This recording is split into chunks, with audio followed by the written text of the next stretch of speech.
नमस्कार श्रोते हो, दीपक रेगे कथाकथन चॅनलवर तुम्हा सगळ्यांचं मनापासून स्वागत. श्रोते हो, आज तुम्ही ऐकणार आहात विजय कापडी सरांच्या गडबड गुंडा या कथासंग्रहातली कथा. पण तत्पूर्वी तुम्ही जर आत्ता चॅनलवर पहिल्यांदा आला असाल किंवा अजूनपर्यंत चॅनल सबस्क्राईब केलेलं नसेल तर एकच नम्र विनंती की कृपया चॅनल सबस्क्राईब करा. ऐकूया विजय कापडी लिखित गडबड गुंडा या कथासंग्रहातली कथा, प्राणी संग्रहालयातला झेब्रा. बापू पाठकच्या तैलबुद्धीचा एक सांगण्यासारखा विशेष म्हणजे दुसऱ्याच्या हातून घडलेली बारीकशी चूक त्याच्या नजरेच्या टप्प्यात यायला वेळ लागत नाही. मग मोठ्या चुकांच्या बाबतीत तर विचारायलाच नको. अशी एखादी चूक नजरेला पडली की बापूच्या चेहऱ्यावर कसा पकडला अशा टाईपचा भाव पसरायला वेळ लागत नाही. त्या क्षणी त्याच्याकडे बघणाऱ्याला प्रश्नच पडतो की याला कसला बरं आनंद होतोय. याच्या चेहऱ्यावर पसरलेल्या आनंदाच्या फाकलेल्या किरणांमागचं नेमकं कारण तरी काय असावं बरं. बापू पाठकाच्या या स्वभाव विशेषाला जोडून असलेला दुसरा अपरिहार्य भाग म्हणजे ज्या कोणाच्या हातनं ती चूक घडलेली आहे त्या व्यक्तीचा शोध घेऊन ती चूक त्याच्या केवळ नजरेला आणून थांबायचं नाही तर त्याला ती चूक दुरुस्त सुद्धा करायला लावायची. एखाद्या संस्थेच्या बाबतीत चूक आढळली तर तिथल्या वरिष्ठातल्या वरिष्ठाशी भेट घेण्याच्या बाबतीत बापू आळमटळम न करता थेट त्याची टोपी उडवायला सुद्धा कमी करत नाही. गेल्या महिन्यात ऑफिसच्या कामासाठी बापू श्यामलपूरला गेला होता. तिथलं काम चुटकीसरशी आटोपल्यावर हाताशी उरलेला वेळ सत्कारणी लावण्यासाठी तो शहरात फेरफटका मारायला निघाला आणि वाटेत त्याला दिसलं तिथलं एक प्राणी संग्रहालय. तिथल्या प्रवेशद्वाराजवळच्या तिकीट खिडकीत डोकवून त्यांनी प्रवेश पत्रिकेची चौकशी केली, पैसे मोजले आणि मोठ्या उत्साहानं प्राणी दर्शनासाठी बापू तयार झाला. सरळ रेषेत उभं करण्यात आलेले पिंजरे आणि त्यातले प्राणी न्याहाळत न्याहाळत बापू पुढे पुढे पुढे सरकायला लागला आणि अचानक एका पिंजऱ्यापाशी त्याची पावलं थबकली. त्याने पिंजऱ्यातल्या प्राण्याकडे निरखून बघितलं आणि कसलासा संशय आल्यामुळे पिंजऱ्याच्या मध्यभागी लटकवण्यात आलेल्या प्राण्याच्या नावाची पाटी वाचायला घेतली. त्यानंतर 1-2 मिनिटं त्यांनी प्राणी आणि त्याचं नाव याकडे आलटून पालटून बघितलं आणि त्यात समन्वय नसल्याचा साक्षात्कार व्हायला त्याला अर्ध मिनिट सुद्धा लागलं नाही. फार मोठी चूक आपल्या नजरेस पडल्याचा आनंद त्यांनी स्वतः टाळी वाजवून साजरा सुद्धा केला. अचानक कानावर पडलेल्या टाळीच्या आवाजानं आजूबाजूचे काही जण त्याच्याकडे चमकून बघायला सुद्धा लागले.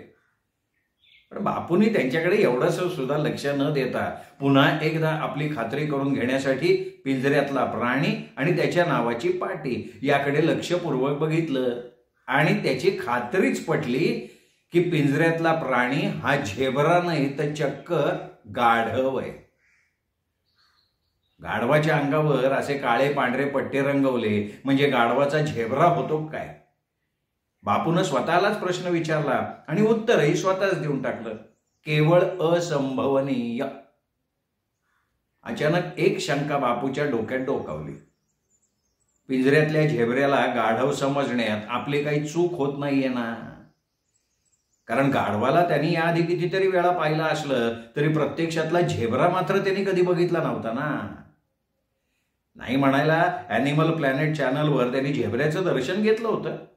शिवाय इंग्रजी नियतकालिका त्यांनी झेब्र्याच्या तस्बिरी सुद्धा पाहिल्या होत्या. बापूचा मानसिक गोंधळ उडायला लागला. त्यावरचा उपाय म्हणून त्यांनी क्षणभर डोळे मिटले आणि गाढव आणि झेब्रा या प्रतिमा डोळ्यांसमोर आणून बघितल्या. आता मात्र बापूची खात्री पटली. प्राणी संग्रहालयवाल्याने त्यांच्याकडे येणाऱ्या प्रेक्षकांची चांगलीच फसवणूक केलेली दिसतीये. गाढवाला धुवून धुवून साफ केलाय आणि त्याच्या अंगा खांद्यावर काळे पांढरे पट्टे रंगवून टाकले. पण असं का केलं असेल त्यांनी? कदाचित त्यांच्याकडच्या खऱ्या झेब्र्याचं बरं वाईट झालं असेल किंवा संधी साधून तो उघड्या पिंजऱ्यातनं पळून सुद्धा जाऊ शकतो आणि मग तात्पुरती व्यवस्था म्हणून रंगवलेला गाढव यांनी केला उभा. प्रेक्षकांनी या प्रकाराविरुद्ध आवाज उठवला नाही तर कोणी सांगावं? हे प्राणी संग्रहालयवाले लांडग्याच्या जागी मोठ्या आकाराचा कुत्रा उद्या उभा करतील, गवा म्हणून गलेलठ्ठ रेड्याला पिंजऱ्यात घुसवतील आणि माकड म्हणून माकडासारखा चेहरा असलेल्या माणसाला पैसे देऊन तिथं बसवायला मागे पुढे बघणार नाही. माकडासारखा चेहरा असलेली कितीतरी माणसं बापूच्या डोळ्याखालनं गेली होती. नाही तसं कशाला. त्याच्या ऑफिसातल्या SP पोलकरला सगळे माकड म्हणूनच संबोधायचे, अर्थात त्याच्या पाठीमागे. बापूनं पुन्हा एकदा मुळात गाढव असलेल्या आणि झेबऱ्याचं सोंग घेऊन उभ्या राहिलेल्या त्या गाढवाकडे नीट बघून घेतलं आणि स्वतःची 100% खात्री पटवली की झेबरा म्हणवणारा हा गाढवच आहे. बापूनं लगोलग पुढचा निर्णय घेतला. प्राणी संग्रहालयाच्या प्रमुखाला या त्याच्या बनावाबद्दल चांगला खेचला पाहिजे. कुठे आहे याचं ऑफिस? बापूनं आपली मान डाव्या उजव्या बाजूला फिरवली आणि प्राणी संग्रहालयाचा कर्मचारी वाटावा अशा तिथल्याच एकाचं लक्ष वेधून घेण्यासाठी शुकशुक केलं. त्यांनी बापूकडे संपूर्ण दुर्लक्ष करून टाकलं. तेव्हा बापूची खात्रीच पटली की हा लेखाचा इथला कर्मचारीच असला पाहिजे. आपल्या चौकशीला उत्तर देणं म्हणजे आपल्या कामाचा बोजा वाढवण्यासारखा असा विचार करून त्यांनी आपल्याकडे दुर्लक्ष केलेलं असावं. मग बापाचे पावलं झपाझपा पडायला लागली. आपणच इथल्या ऑफिसचा शोध घेतलेला बारा. या कर्मचाऱ्यांवर विसंबलो ना, आटोपलंच सगळं. उर्वरित जन्म इथे काढावा लागणार आपल्याला. एवढ्यात दुसरा एक प्रश्न बापूला पडला. आपल्या आधी कुणाला या झेब्रा म्हणवणाऱ्या गाढवाबद्दल संशय आला आणि तो जाब विचारण्यासाठी आपल्या आधीच तिथे पोहोचला असेल तर गेला की आपला चौकस स्वभाव बाराच्या भावात. दरम्यान ऑफिस अशी पाटी लावलेल्या 2 खणी वास्तूच्या समोर बापू उभा राहिला. आत शिरून व्यवस्थापक किंवा प्रमुख अशी पाटी असलेल्या केबिनचा शोध बापू लावायला लागला आणि क्षणार्धात आपला शोध पूर्ण झाल्याचं त्याच्या लक्षातही आलं. कारण व्यवस्थापकाच्या केबिनच्या दारात एक गृहस्थ उभा होता. त्याच्या चेहऱ्यावरचा वैतागलेला भाव बघून हाच तो गाढवाचा झेब्रा करायला संमती देणारा माणूस. बापूला खात्री पटली. पण हा माणूस खरोखरचा व्यवस्थापक असेल का त्याच्या जागी दुसराच कोणी व्यवस्थापक म्हणून उभा आहे? या इथल्यांचं काही सांगता येत नाही बाबा, फार कठीण आहे सांगणं. पण एव्हाना तो गृहस्थ आतल्या दिशेनं वळला आणि तिथल्या भल्या मोठ्या टेबलासमोरच्या खुर्चीवर विराजमान सुद्धा झाला. बापू त्याच्यासमोर जाऊन उभा राहिला आणि म्हणाला, आपणच का इथले व्यवस्थापक? हो, मीच आहे व्यवस्थापक. गणपुले माझं नाव. मी इथे माझ्या टेबलावर पाटी ठेवली आहे ना, ती बघण्याचं कष्ट घ्या की जरा. बरं असो, बाय द वे, आपण कोण, काय काम आहे? कपाळावर नाराजीच्या आठ्यांचं जाळं विणत गणपुलेने विचारलं. मी बापू पाठक. आणि काम म्हणजे पण त्याआधी मला सांगा, आपण इथले खरे व्यवस्थापक आहात का? आपल्याला असा प्रश्न पडायचं कारण काय? गणपुलेंच्या या प्रश्नात पुरेपूर तिरसटपणा भरल्याचं बापूला जाणवलं. नाही तसं नाही हो, पण तुमच्याकडच्या पिंजरा क्रमांक 38 वर झेब्रा अशी पाटी आहे आणि आत गाढव उभा आहे, म्हणून इथे आपला तोच प्रकार असावा का काय असा प्रश्न पडला ना मला. बापूनं स्वतःचा विचार स्पष्टपणे बोलून दाखवला.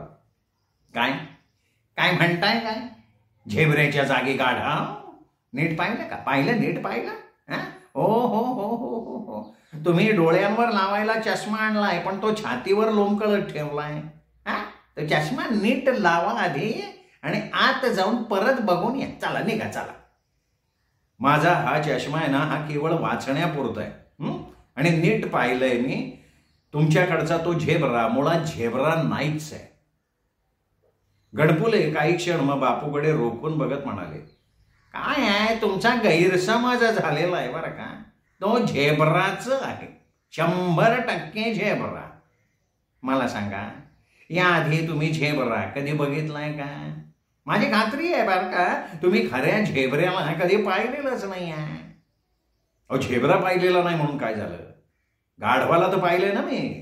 माझी खात्री आहे की तुमच्याकडचा झेब्रा नाहीच आहे, तो आहे गाढव. गणपुले टेबलावर हात मारत म्हणाले, हे बघा मिस्टर, जे कोण असाल ते, मी स्वतः माझ्या डोळ्यांनी झेब्रा पाहिलेला आहे आणि गाढव सुद्धा. त्यामुळे मी खात्रीपूर्वक म्हणतोय की पिंजऱ्यातला झेब्रा गाढव नाही आहे, तो झेब्राच आहे, तो गाढवच आहे आणि मी ते सिद्ध करू शकेन.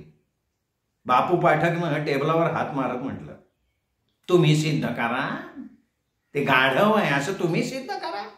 कसं सिद्ध करा? तुम्हाला समोर बघून रेकलाय का तो? गणपुलेने भुवया उंचावत विचारलं. मला बघून तो का म्हणून रेकेल? बापूचा किंचित गोंधळ उडाला. नाही, मी असं बघितलंय की गाढवाला बघितलं की गाढव रेखतं.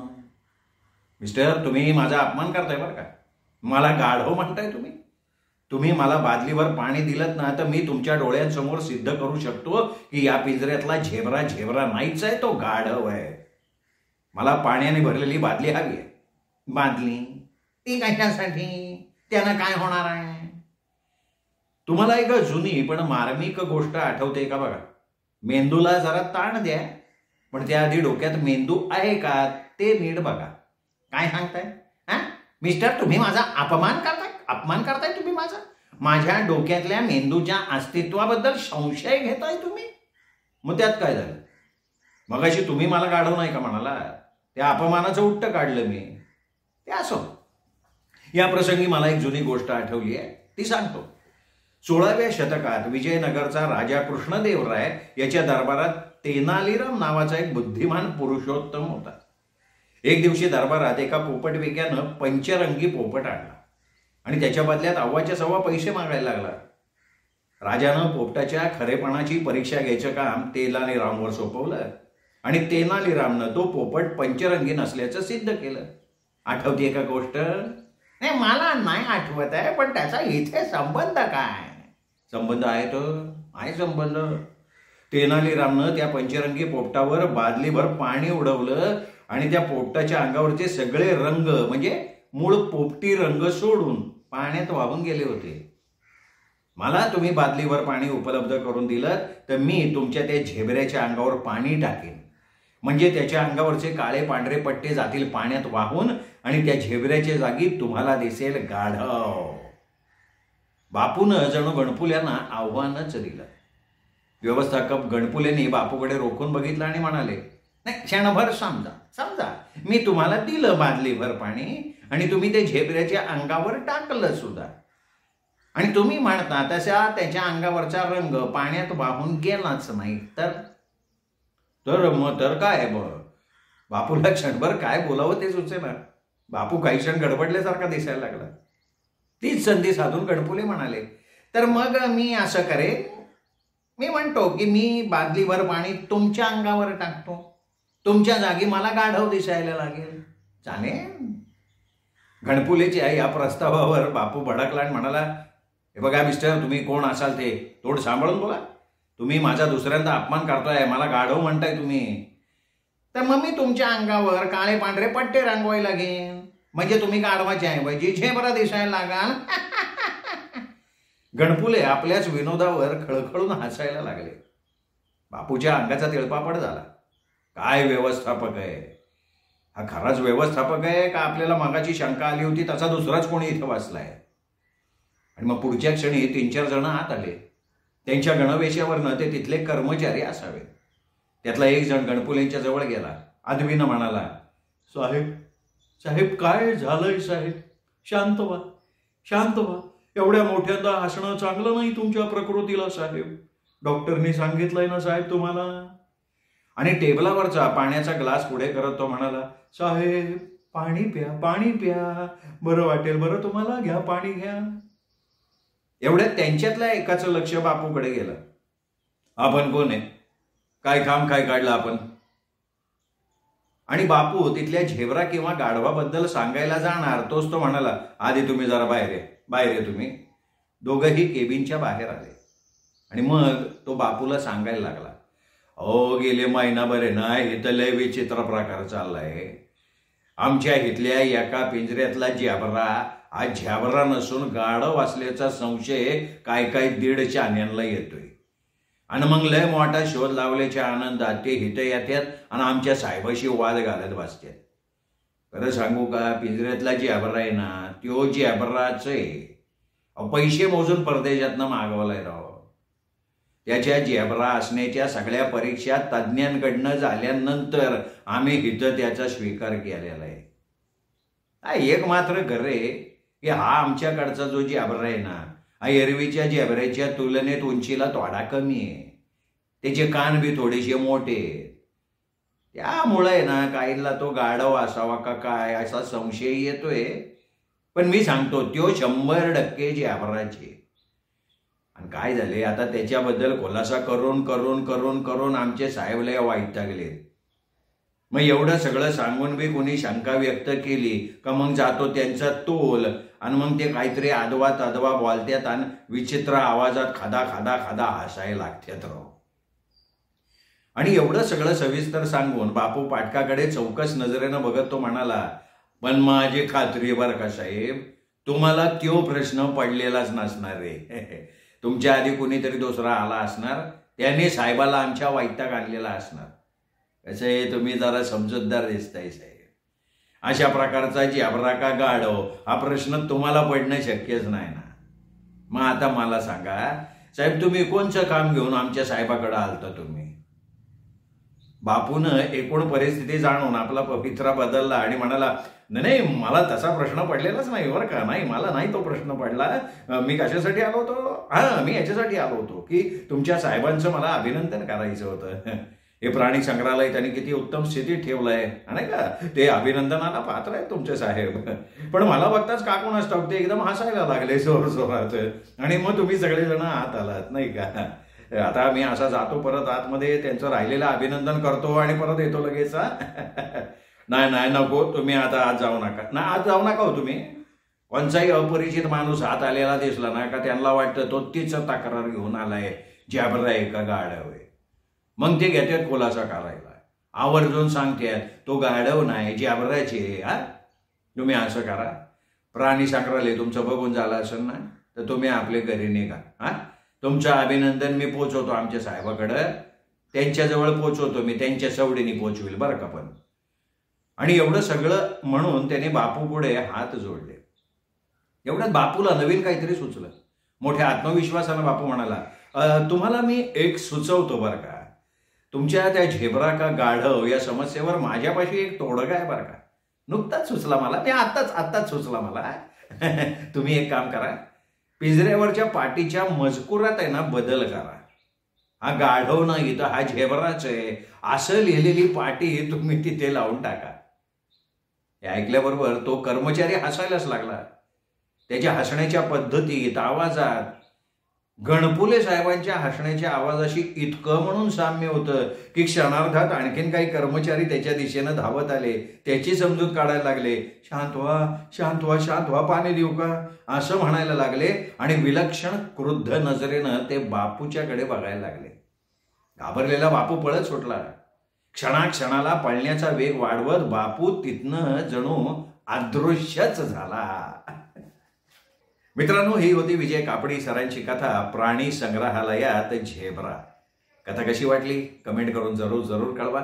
आणि तुमच्याकडून चॅनल सबस्क्राईब करायचं राहून गेला असेल तर प्लीज चॅनल सबस्क्राईब करा. ही कथा आपल्या मित्रपरिवारात, नातेवाईकात, आपल्या सगळ्या ग्रुप्सवर, सोशल मीडियामध्ये शेअर करायला काहीच हरकत नाही. आणि हो, जिथे जिथे शेअर कराल त्यांना माझ्या वतीने दीपक रेगे कथाकथन चॅनल सबस्क्राईब करण्याची विनंती मात्र जरूर करा. कारण दीपक रेगे कथाकथन चॅनल म्हणजे कथा आनंदाचा अत्युच्च ठेवा.